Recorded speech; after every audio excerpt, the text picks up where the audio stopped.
காலை வணக்கம். அருமையா முடிஞ்சுது, சந்தோஷமா இருக்குது. சந்தோஷமான கேள்வி கேளுங்க. எப்பவுமே சிரிச்சு முகத்தோட தான் இருக்கிறேன். ஆமா, போலாம்.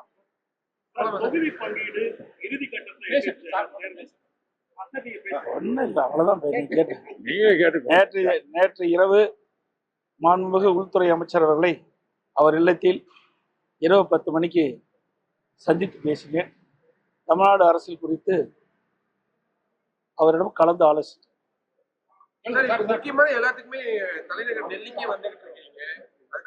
ஏன் சார் இன்னைக்கு 2 தடவை தான் சார் வந்திருக்கிறேன். இப்போ அன்னைக்கு ஒரு தடவை, இன்னைக்கு ஒரு தடவை, 2 தடவை தான் வந்திருக்கிறேன். ஏன்னா அவர் அங்கே நிறைய அவர்களாம் பல வேலைகள் பழு, ஏன்னா 4-5 ஸ்டேட்ல தேர்தல் அறிவிச்சுட்டாங்க. அந்த பணியை நோக்கி பணி செஞ்சுட்டு இருக்கிறாங்க.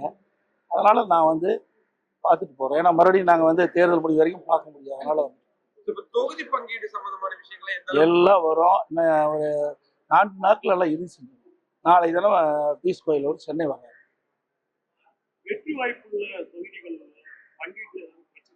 வாய்ப்புங்கிறது எல்லாமே வெற்றி வாய்ப்பு தான். 234 தொகுதி வெற்றி வாய்ப்பு தான். அவரவர்கள் எது வெற்றி வாய்ப்பு இருக்குதோ அதுக்கு தகுந்த மாதிரி அமர்ந்து பேசி முடிவு செய்யும்.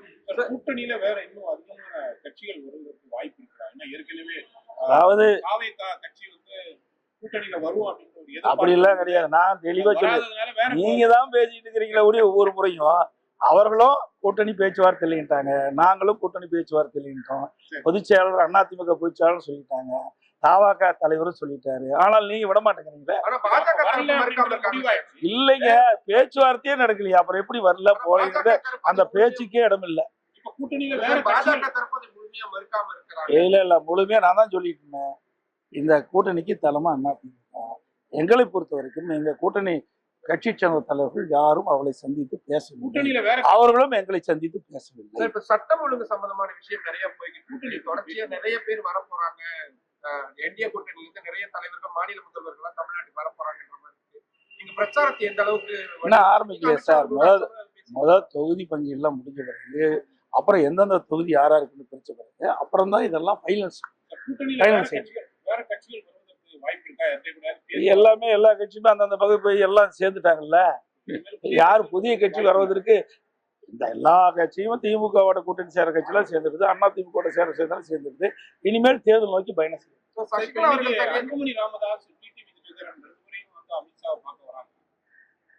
சார் அவரும் கலந்து பேசுறதுதான். எப்படி இருக்குது தமிழ்நாட்டுடைய அரசியல் சூழ்நிலை எப்படி இருக்குன்னு கலந்து பேசுறது.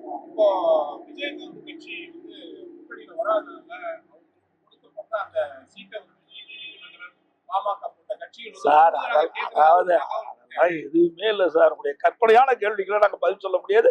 ஏன்னா ஒரு 4 நாட்கள் நீங்க எல்லாம் தெரிஞ்சுங்க. 4 நாட்கள் எல்லாமே முடிஞ்சு, கவலைப்படாதீங்க.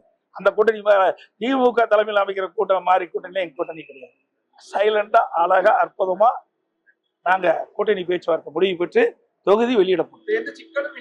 எந்த சிக்கலும் கிடையாது சார். அப்படி எல்லாம் கிடையாது. நான் தான் ஏற்கனவே சொல்லிட்டேன், எங்களுக்குள்ள ஒருத்தருக்கு ஒருத்தர் விட்டு கொடுத்து யாராருக்கு எந்தெந்த இடத்துல வெற்றி வாய்ப்பு இருக்குதோ அந்தந்த தொகுதியை அவர்கள் பெறுவதுதான் எங்களுடைய நோக்கம். சார் நீங்க தான் சொல்லணும், நீங்க தாங்க சொல்லணும். நாங்க தான் 234 தொகுதியில போட்டிடுறோம். எங்க அதிமுக தலைமையில 234 தொகுதியில் வெற்றி பெற வேண்டும் என்ற நோக்கத்துல தான் நாங்க தேர்தல் சந்திக்கிறோம். நீங்க தான் சொல்லணும் தேர்தல் காலம் எப்படி இருக்குன்னு நீங்க சொல்லணும். டெல்லியில இருந்து அங்குடைய கேட்டு எங்களுக்கு தகவல் கொடுக்க எப்படி இருக்குது. ஏறத்தாழ வந்து தேர்தல் நெருங்கி கொண்டிருக்கிறது. 4 முனை போட்டி அப்படின்றது ஓரளவு உறுதியாயிடுச்சு. அதிமுக கூட்டணி, திமுக கூட்டணி, விஜய் கட்சி ஒண்ணு, இந்த பக்கம் வந்து சீமான் கட்சி, 4 விதமான அணிகள் வந்து போட்டியிட்டு களத்தை பொறுத்தவரை எப்படி இருக்கும் அப்படின்னு நீங்க தாங்க கணிக்கணும். எப்படி இருக்குன்னா எங்களை பொறுத்த வரைக்கும் அனைத்து இந்திய அண்ணா திராவிட முன்னேற்ற கழகம் ஏற்கனவே 31 ஆண்டு காலம் தமிழகத்தில் ஆட்சி புரிந்த கட்சி, பல தேர்தலை சந்தித்த கட்சி, பல ஆண்டுகள் ஆட்சி புரிந்தது. அதே எங்களுக்கு வெற்றி பிரகாசமா இருக்கு. ஏன்னா அண்ணன் 10 ஆண்டு 2019 2021 வரைக்கும் அனைத்து இந்திய அண்ணா திராவிட முன்னேற்ற கழக ஆட்சியில் எண்ணற்ற திட்டங்களை கொடுத்தது. மத்திய அரசுட்டு இருந்து பல திட்டங்களை பெற்று அங்க நிறைவேற்றிக்கிறோம். அதே மாநில அரசும் நிறைய திட்டங்களை கொடுத்துருக்கணும்.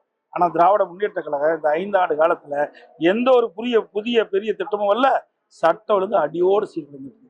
தினந்தோறும் கொலை, கொள்ளை, திருட்டு, வழிப்பிடிப்பு, பாலியல் வன்கொடுமை நடக்காத நாளே இல்லை. தினந்தோறும் உங்களை தொலைக்காட்சியும் பத்திரிகையும் பார்த்தா இந்த செய்தி தான் வந்துகிட்டு இருக்குது. வேற எந்த செய்தியும் வரல. இவருடைய ஒரே சாதனை ஊழல் செய்தி தான் சாதனை. இந்த ஆட்சி உள்துறை அமைச்சர் அமித்ஷாவை சந்திக்கும் போது ஏதாவது அறிவுரை இந்த மாதிரி செயல்பட வேண்டும் வெற்றிக்காக அப்படின்னு ஏதாவது சொல்லியிருக்காங்க? கிடையாது. ஒரு ஜென்ரலா ஆலோசனை பண்ணுவோம். 2-3 நாட்களா மூத்த நிர்வாகிகள் மகளிர் பத்தி சில கருத்துக்களை தெரிவித்தது சார். அதாவது கூட்டத்தில் இருக்கும்போது ஒரு தவறான வார்த்தை வரும்போது அதை தவறை உணர்ந்து அதற்கு மன்னிப்பு கோரிவிட்டார். இது மாதிரி தொடர்ந்து பேசக்கூடாதுன்னு அப்படி நீங்க ஏதாவது அதாங்க, ஒருத்தர் தவறை உணர்ந்து தான் சொன்ன கருத்து தவறு என்று உணர்ந்த பிறகு அதற்கு மன்னிப்பு கோரிய பிறகு அதை பற்றி விவாதம் செய்து பொருத்தமா இருக்கு. திமுகவுடைய வாக்குறுதிகள் இறுதி செய்யக்கூடிய பணிகள் வந்துச்சு. இந்த 2-3 நாட்கள் அவங்க ரிலீஸ் பண்ணுவாங்க. நீங்க எப்போ முழுமையா தயார் பண்ணிட்டு இருக்கிறோம். கிட்டத்தட்ட நாங்க நாங்களும் ஒரு வாரத்துல எங்களுடைய தேர்தல் அறிக்கை வெளியிடப்படும்.